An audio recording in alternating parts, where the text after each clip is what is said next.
Salam, Qoldu tədris mərkəzi.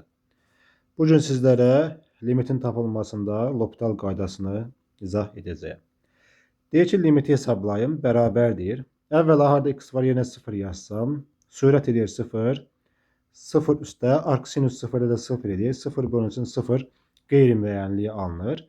Burada L'Hopital qaydasını istifadə edə bilərəm. Yəni ki, limit x 0-a yaxınlaşdıqda x kosinus x bölünsün x üstə gəlsin arc sinus x bərabərdir. Limit yazırıq limit x 0-a yaxınlaşdıqda x kosinus x-in sürətin ayrı törəməsi bölünsün L'Hopital qaydasıdır bu. Məxrəcin ayrı törəməsi arc sinus x-in törəməsi bərabərdir. Yazıram limit x 0-a yaxınlaşdıqda hasilin törəməsi kimi yazsam x-in törəməsi 1 edir. Kosinus x-in kosinus x qalır. Plus x vurulsun, bir də kosinus x-in törəməsi mənfi sinus x edir. Bölünsün.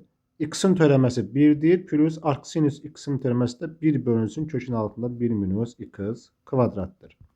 Bərabərdir. İndi harda x var, yerinə yazıram 0. Kosinus 0 da nə elədir? 1 edir. Üzərinə gəlinsin.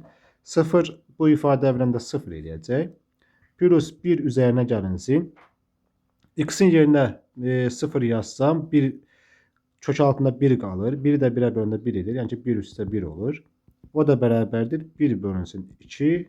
Cavab 0,5. Doğru cavabımız neçə oldu? 0,5.